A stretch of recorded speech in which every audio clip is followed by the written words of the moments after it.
चितवारपुर गांव में रहने वाला माथुर एक बढ़ई का काम करता था। उसने अपने पिता से बढ़ई का काम सीखा था। उस इलाके में लोगों के तख्त और पलंग वही बनाता। उसकी अच्छी आमदनी थी। माथुर की शादी हुई तो पत्नी घर में आ गई। उसके नहर में उसका नाम रानी था।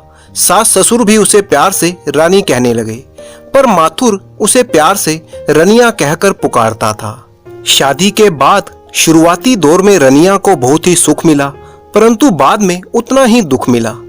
जब रानी के सास ससुर की मृत्यु हुई तो वो सचमुच रानी बन गई। माथुर की आमदनी अच्छी खासी थी। उसी कमाई पर रानी महारानी बनकर राज करती थी और अपने शौक मनोरथ तो पूरे करती ही थी, मगर टोले मोहल्ले का कोई व्यक्ति ऐसा ना था जिसकी जरूरतें उसने पूरी ना की हों। मगर बाद में रनिया की एकमात्र संतान उसका बेटा था। वह भी कारीगर था और एक बहुत ही अव्वल दर्जे का बढ़ई था, मगर उसकी पत्नी का व्यवहार ठीक ना था। उसने घर में कदम रखने के साथ ही कुछ ही दिनों के अंदर सास ससुर को अलग कर दिया।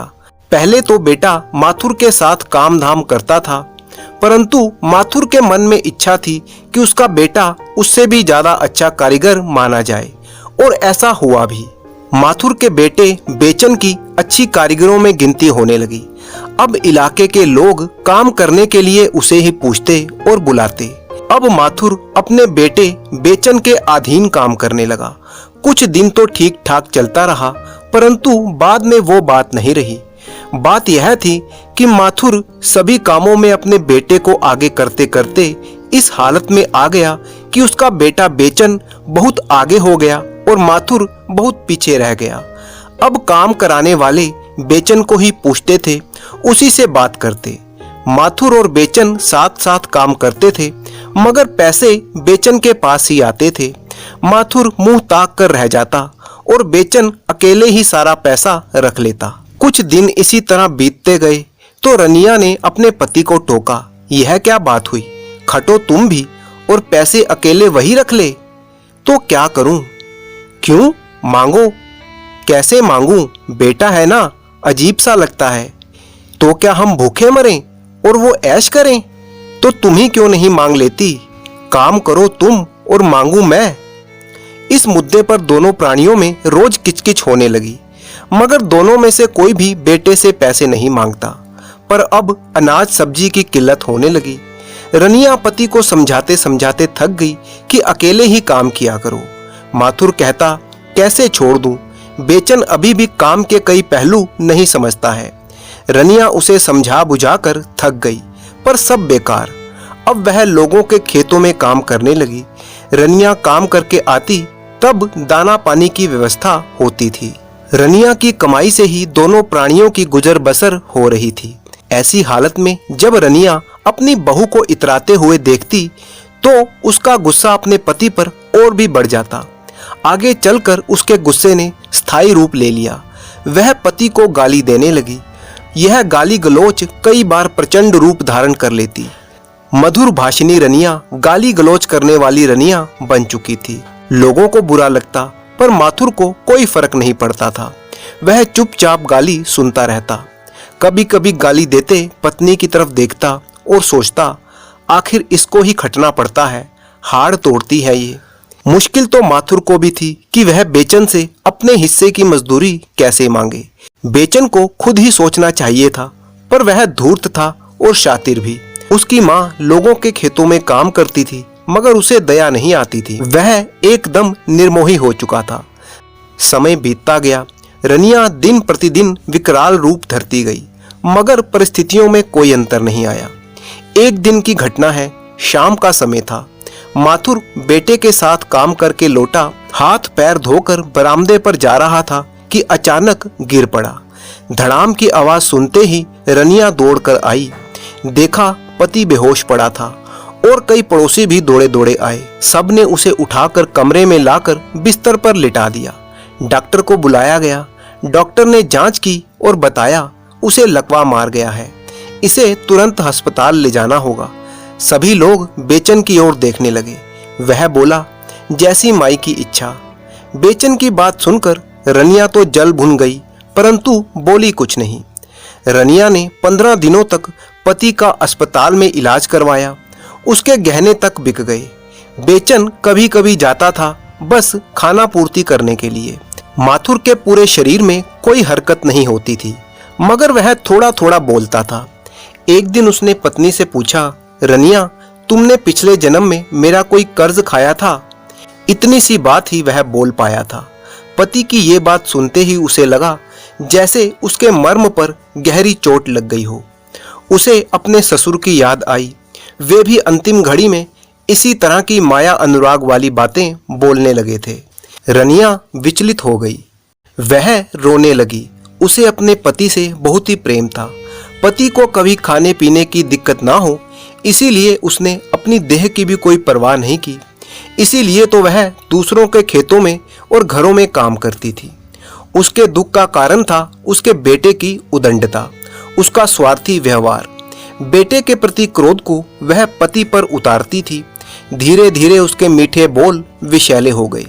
वह समझ रही थी कि पति को गाली दे रही है, पर उसके गुस्से ने जो विकराल रूप धर लिया था, उसे वह संभाल ना पाती थी।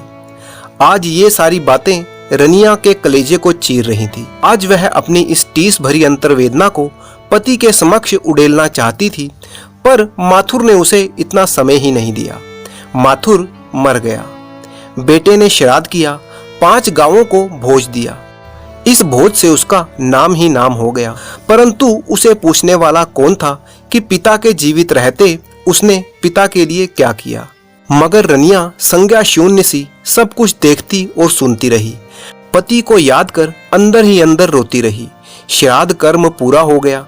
रनिया तो पहले ही बहू और बेटे से अलग थी, वह अलग ही रही। जब बेटे और बहू को उसकी कोई फिक्र ना थी, तो दूसरों का क्या कहा जाए। अब रनिया कहीं काम नहीं करती थी। वह तन और मन दोनों से टूट चुकी थी। जब उसका पेट और मन व्याकुल होता, तो वह भगवान को गाली देने लगती। गाली देते देते थक जाती तो सो जाती।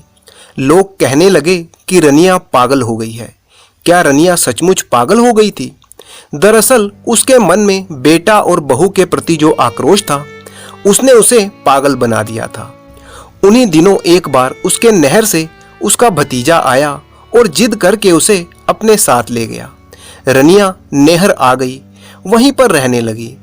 एक दिन उसने देखा कि उसके भतीजे की पत्नी पुरानी साड़ियों से सूत उखाड़ रही थी। उसने बहू से पूछा, बहू, सूत निकाल कर क्या करोगी? ये सुनकर बहू बोली, चलिए दिखाती हूँ। ये कहते हुए वह उसे अपने कमरे में ले गई।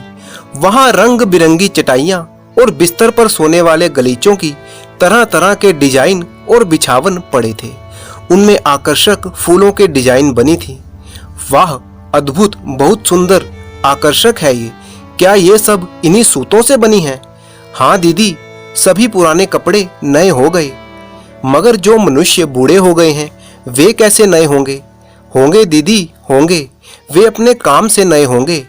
रनिया बहू की बात पर हंस रही थी। आज बहुत दिनों के बाद वह हंसी थी। हंसते हुए भी वह सोच रही थी कि बहू कितनी होशियार है। वह अपने बारे में भी सोच रही थी। पुरानी त्यागी हुई साड़ियों से बहू ने उपयोगी वस्तुएं बना ली, तो वह तो मनुष्य है। वह बिना कोई काम धाम किए भाई के यहाँ पड़ी है। नहीं, वह ऐसा नहीं करेगी। उसे याद आया कि उसके हाथ की मुंगेड़ियां और बड़ियों की प्रशंसा उसके नहर ससुराल दोनों ही जगह होती रही है।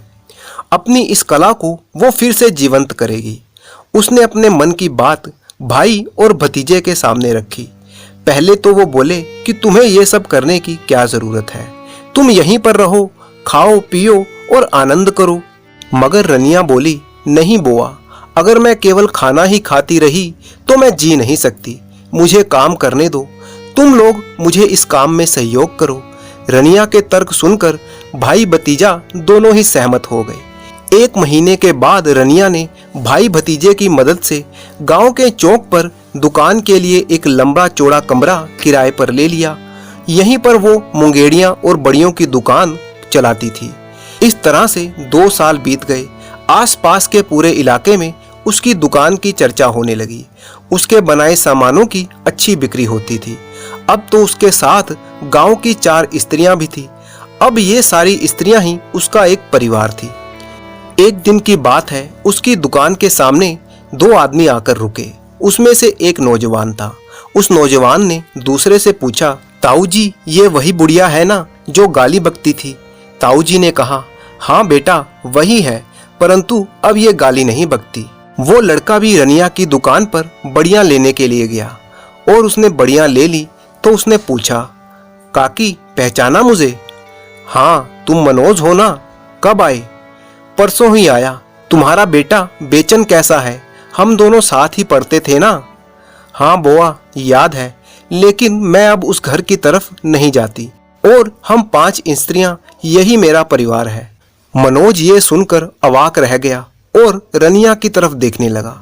मन ही मन में विचार उठा कि ऐसे समय में मनुष्य तो मनुष्य के साथ है, पर परिवार का नया स्वरूप ग्रहण कर रहा है, वह भी पूरी संवेदना और शिद्दत के साथ।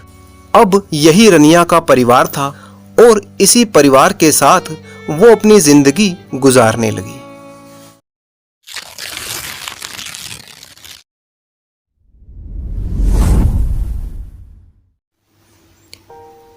कहानी शुरू होती है प्रीतमपुर गांव के रहने वाले सरजू धोबी और उसकी पत्नी नीरू से। दोनों पति पत्नी बड़े ही शांति से अपना जीवन बसर कर रहे थे। गांव के बाहर ही जंगल के नजदीक से बहने वाली नदी पर वो दोनों कपड़े धोने जाते थे। दोनों मिलकर काम करते थे, हर सुख दुख में एक दूसरे का साथ देते। बहुत ही प्रेम था धोबी और धोबिन में। एक दिन वो दोनों जंगल के नजदीक वाली नदी पर कपड़े धो रहे थे। दोपहर का समय था, सूरज सिर पर चमक रहा था। सरजू धोबी ने कहा, नीरू चलो थोड़ी देर पेड़ के नीचे बैठकर सुस्ता लेते हैं। तो नीरू ने कहा, तुम चलो, मैं थोड़ा काम करके आती हूँ। सरजू जाकर पेड़ के नीचे बैठ गया और नीरू वापस कपड़े धोने में लग गई। नीरू कपड़े धोने में व्यस्त हो गई कि तभी उसे सरजू के चिल्लाने की आवाज सुनाई दी। सरजू ने चिल्लाया, आह नीरू बचाओ मुझे। नीरू घबराकर सरजू की तरफ दौड़ पड़ी और वो सरजू के पास पहुंची तो उसने देखा कि सरजू के सीने में एक तीर धंसा हुआ था और खून ही खून बह रहा था। इससे पहले कि नीरू कुछ समझ पाती, सरजू की मृत्यु हो चुकी थी। धोबिन को कुछ भी समझ में नहीं आया कि तीर किसने चलाया और कहां से आया। बदहवास धोबिन ने अपने पति का शव उठाया और सीधा राजा के महल में फरियाद करने के लिए पहुंच गई। महल के बाहर एक बड़ा सा घंटा लगा था, जिसे बजाकर कोई भी फरियादी अपनी बात राजा तक पहुंचा सकता था। धोबिन नीरू जोर जोर से घंटा बजाने लगी। राजा ने उसे दरबार में बुलाया और पूछा, कहो क्या फरियाद है तुम्हारी? दुखी धोबिन ने रोते हुए राजा को सारी बात बता दी और कहा, हजूर मुझे इंसाफ चाहिए, मेरे पति के हत्यारे को ढूंढकर उसे सजा दीजिए। राजा ने जवाब दिया, तुम बिल्कुल भी फिक्र ना करो, हमें कुछ समय दो, हम जल्द से जल्द ही सारे मामले की जांच करवाकर तुम्हें इंसाफ देंगे। अब तुम जाओ और अपने पति का दाह संस्कार करवाओ। इसके बाद राजा ने अपने खास दरबारी को पूरे मामले की जांच का हुक्म दे दिया। जब पूरे मामले की जांच की गई तो ये सच्चाई सामने आई कि जब धोबिन और धोबी जंगल के पास वाली नदी पर कपड़े धो रहे थे, उसी समय राजा की पत्नी जंगल में शिकार खेलने गई थी और एक शिकार का पीछा करते करते जब वो नदी के नजदीक पहुंच गई तो रानी के चलाए हुए तीर से ही धोबी की मृत्यु हुई थी। हालांकि रानी ने तीर अपने शिकार पर चलाया था, इसीलिए वो धोबी की मृत्यु से बिल्कुल अनजान थी और अनजाने में ही उसके हाथ से धोबी की मौत हुई। राजा को जब ये सारी बात पता चली तो वो चाहते तो इस अपराध पर पर्दा डाल सकता था, परंतु एक न्यायप्रिय राजा होने के कारण उन्होंने धोबिन को इंसाफ देने का फैसला किया। अगले दिन धोबिन नीरू को महल में पेश किया गया। रानी भी उस समय वहीं पर मौजूद थी। राजा ने धोबिन से कहा कि हमने तुम्हारे पति के हत्यारे का पता लगा लिया है और वो इस समय यहीं पर मौजूद है। धोबिन बोली, तो हजूर जल्दी से उसे सबके सामने पेश कीजिए और मुझे इंसाफ दीजिए। राजा ने कहा कि तुम्हारी अपराधी और कोई नहीं, हमारी पत्नी यानी इस राज्य की रानी है। इन्होंने ही अनजाने में तुम्हारे पति की हत्या की है। आगे राजा ने सारी बात धोबिन को बता दी। राजा ने आगे धोबिन से कहा कि हम तुम्हें इंसाफ जरूर देंगे। हमारा इंसाफ ये है कि जिस तरह रानी ने तुम्हारे पति को मार डाला, तुम भी रानी के पति की हत्या कर सकती हो, यानी तुम हमारी गर्दन तलवार से काट दो। ये कहते हुए राजा ने धोबिन के हाथों में तलवार थमा दी और खुद उसके सामने गर्दन झुकाकर खड़े हो गए। धोबिन ने तलवार अपने हाथों में पकड़ी और कहा, महाराज, आप एक न्यायप्रिय राजा हैं और आपने जो न्याय किया है वो बिल्कुल सही है, परंतु मैं आप जैसे न्यायप्रिय राजा को मार नहीं सकती। आप चाहते तो सारी बात जानकर भी अपनी रानी को आसानी से बचा सकते थे, लेकिन फिर भी आपने मुझ जैसी गरीब धोबिन को इंसाफ देने के लिए कोई कोर कसर नहीं छोड़ी। आप जैसे न्यायप्रिय राजा की इस राज्य को बहुत जरूरत है और मैं आप जैसे राजा को दंड नहीं दे सकती। ये कहते हुए धोबिन ने अपने हाथों से तलवार को फेंक दिया। इसके बाद रानी ने भी धोबिन से माफी मांग ली। राजा ने धोबिन से कहा कि हम तुम्हारा दुख दूर तो नहीं कर सकते, लेकिन तुम्हें धन देकर तुम्हारी सहायता जरूर करेंगे। और राजा ने धोबिन को धन भी दिया और कोई भी जरूरत पड़ने पर सहायता करने का वचन भी दिया। और इस तरह से एक न्यायप्रिय राजा ने एक गरीब धोबिन को न्याय देने के लिए अपनी जान को भी दांव पर लगाकर इंसाफ किया।